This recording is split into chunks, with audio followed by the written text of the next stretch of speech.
Did we actually make the right decision here? The bounce rate went up to about 91% or something like that. What? There's a huge risk. Good morning. It's vlog day. Let's go.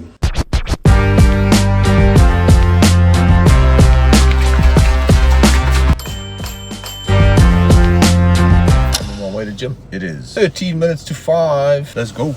Hashtag vlog day. We're gonna go in early so that we can start recording content behind the scenes. How can I help? Yeah, I'm chilled, thank you. Apple CarPlay is active. Yes. You can use the telephone function of the connected device via CarPlay. Thank you. Lovely. As I was saying before, I was so Pleasure.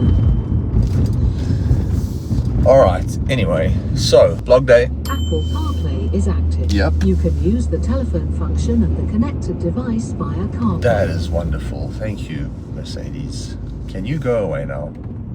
How do I make you go away? And I want to encourage you, if you enjoy this kind of content, that you would consider liking and subscribing. Alright, finished with the workout. Now we're on our way home. Rush hour, which includes breakfast for the kids, making sure they're getting dressed, making Ethan's lunch, my 9-year-old boy, taking him to school, and then we're on our way to the office.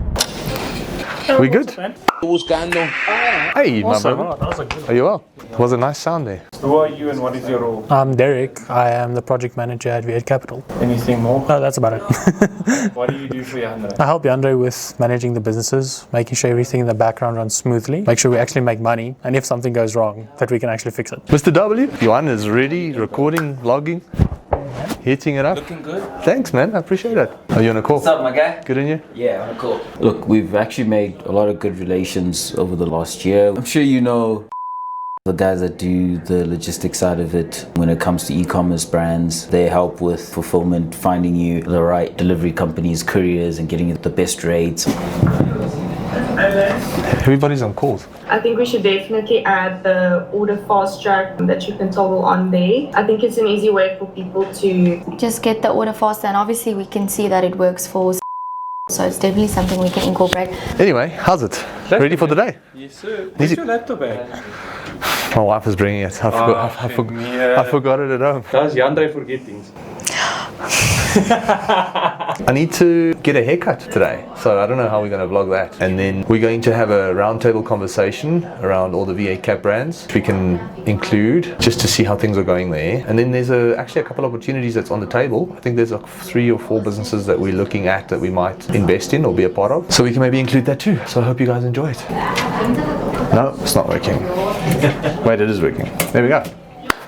All right, who needs a laptop? Might find new office space. Hi, Jandre, how are you? I'm lucky in you, my friend. I saw you wanted to view that space. Yes, man, we're very keen to have a look at it. I was wondering, actually, our offices are here in Sandton City. You know, it's quite close, around the corner from us. So I was wondering if we can maybe pull through today sometime, if that's okay with you? Yeah, that's cool. All right, chop, man. See you later. Right. That's going to be risky. So we'll test it out for this account. We do know that remarketing on some accounts works.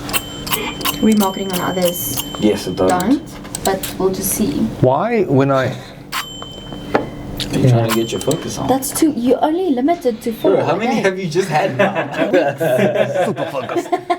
We had a full-on conversation yesterday about, and we do know that the conversion rate, it was terrible. We did check the ads. It wasn't from the ads, no targeting changes, nothing. We saw from the ads actually that increase in add to cart since the new website compared to the previous month and the previous period, but a drop in actual conversions. I noticed the bounce rate had actually increased. Went up to about 91% or something like that. What? Can I ask a stupid question? Why did we rebuild the site? I feel like we fixed something that wasn't broken. What was our conversion rate? 2.18%. It kept increasing all the time. And then we launched a brand new website, which in my mind, there's no objective reasoning for us to actually rebuild that website. Like, I understand we want to add other optimizations to it, but those optimizations are luxuries on top of already healthy conversion rate. We're not being objective with our decision making. We're actually just making decisions on what we think will be cool. If we change the website, which is the biggest risk any company can make, changing your website is a huge risk. Did we actually make the right decision here? Let's just give it till the end of the month, because we've spotted the issue. There was something about the landing page that we changed, and we shouldn't have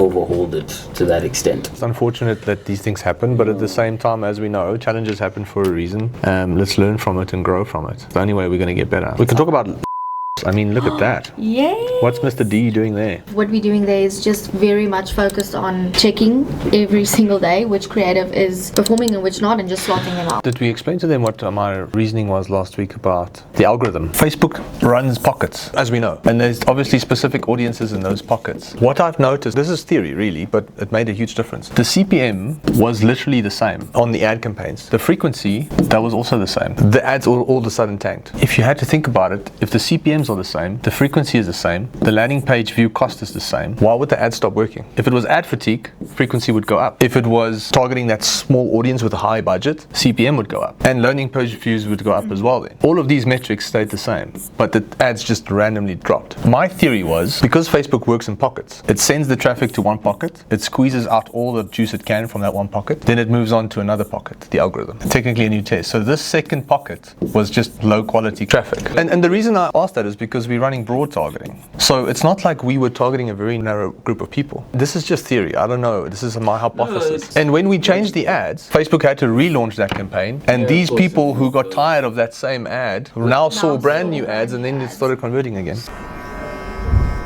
what if this office space doesn't work out? It is what it is. Then we have You should know me better by now. There's no stress or worry if things don't go the way you want it to. I truly just believe that whatever happens is what needs to happen, and you navigate your way around it, and there will be lessons and positive learnings along the way. So if this office space doesn't work out, then it means that we shouldn't have had it in the first place. Do you have any bias going into Jay's meeting about the businesses you might invest into? No, I mean, we get a lot of opportunities. We're not desperate to invest, so we just take it as it comes. If the risk makes sense and the upside makes sense, then we say yes, and if it doesn't, we say no. What is your criteria that a business needs to tick in order for you guys to invest into them? From a private equity perspective, there's about 4 boxes you need to tick. You need to be able to defend yourself in the market by having a unique vantage point at least. You can't just go and enter the market and do what everybody else does. So we would like to see a unique advantage point. We like to see high profit margins, or profit margins that can sustain growth of the business early on at least. You don't want to keep raising money, because that's not who we are. We're people who invest and then try and make it profitable as quickly as possible. So therefore you need good margins. And yeah, I think scalability is like, can the business actually be scaled? A lot of businesses can't scale. So if you think about this business we're at, it's a barber shop. The only way they can scale is if they open up more locations or get a bigger premises. There's quite a lot of limitation. Where the hell did you get sushi? Golden Dragon. This chick's always got sushi. Waar krijg je sushi? So, in episode 1, you guys lost 100k a week in profits. How is that going? One of our companies is losing 100k a week in profit. We actually had a few issues with the meta ads. Our ads got taken down and still trying to figure it out. Cart pages we've improved, and we've improved the checkout page. So yeah, it actually already started increasing, and it's just going up from here. Why did we lose 100k a week? Watch episode 1. My neus het begin neuke gaan nie sou gaan. Now it's I want to show you something. You must go like this. Okay. In episode 1, you talked about your landlord possibly not renewing your lease. Have you heard back from our landlord? Because we're supposed to be out of here in the next few months. Is there any progression on that? So the renewal lies up to us actually, but we don't know what the new agreement is going to look like. They need to evaluate the space to get a new price for the next few years, and they've just been dragging their feet. So maybe it's the universe's way of pointing to the fact that we need to look for something new and fresh. Why don't you guys want to start businesses from scratch anymore? I think just because we have better opportunities that come our way. You know, our balance sheet allows us to be able to buy into existing businesses that is established and growing. So you'd want to buy into a business that's already got product market fit. It's already had some of the teething issues that you will have with starting a business. And now it's just time to scale, you know what I'm saying? Yeah. So those are the ideal businesses we look for. Is ideal product market fit, good margins, good founder that knows what to do next. And ideally you want to back those businesses with some capital and good resources and a good network. We've got 2 options for you. You can either be a client of the agency, we do a traditional service, or we'll do sweat equity. We'll put a fractional CMO in place. We'll give you a team, and we'll give you obviously all the resources and IP needed in order to take this to the next level. And we'll see what she says. Worst case, it's just a client, or we just move on and look for the next deal.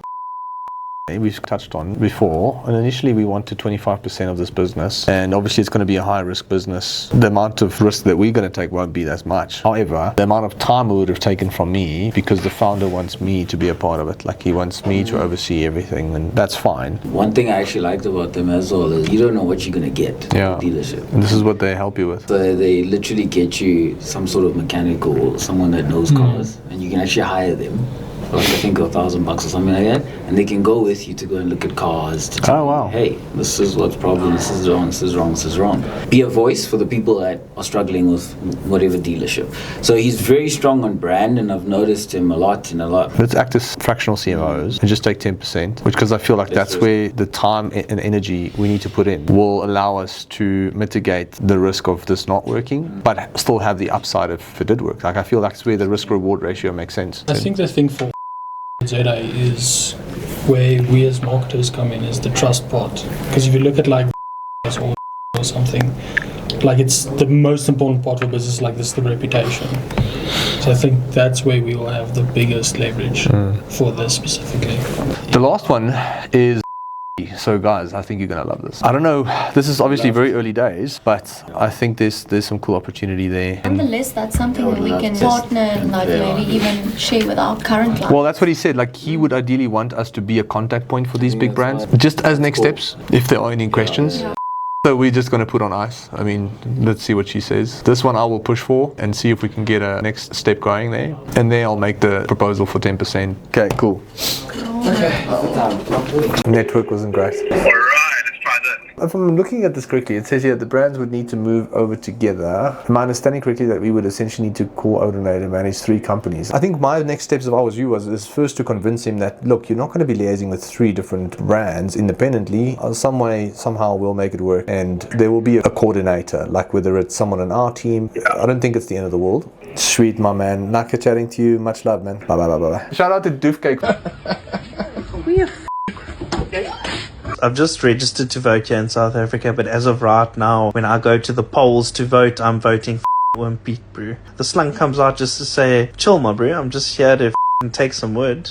Hear me out, I come in peace. Pete's scheme's not a my bro. Gives him a little clap on the little snake head there. For making my day. In the evenings, as I fall asleep, I watch one Doofcake video. I'm like, thank you, my bro. I'm feeling lekker. What email did you get? You blue balling us? Nah, it's an opportunity we've been working on, and finally looks like it's come through. Check this quickly. So this reel, right? It's all about watch time, right? So the average watch time, look, this is what the average reel does. That's in studio. Terrible, right? So, I'm not giving away secrets here. I do a reel like that. No, that's impressive. So, in essence, it gets 2.3 times more views. What? So, we should try that from the ad perspective.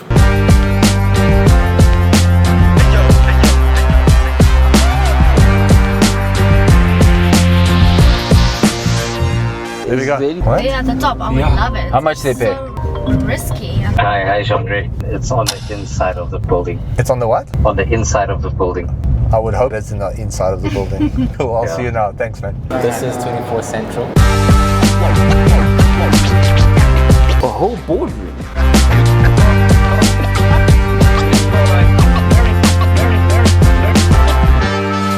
No power.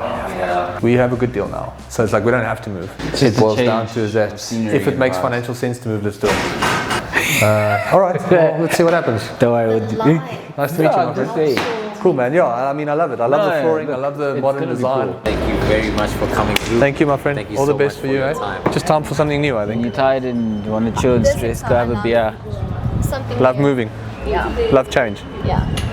Final thoughts, man. Some nice opportunities for us to invest in, which we're very grateful for. Obviously, do our due diligence on those opportunities and make sure it's worth allocating money and resources to. Moving office space, I think we found a really good space. I don't know what you think, but I thought that was pretty cool. So that'll be a nice change of scenery. If that goes through or not, we'll see. And then if you're enjoying this vlog and you have questions, just drop it in the comments. And if you want us to talk about certain things, let us know. And if you want to follow our journey along, then like and subscribe. Much love. Cheers.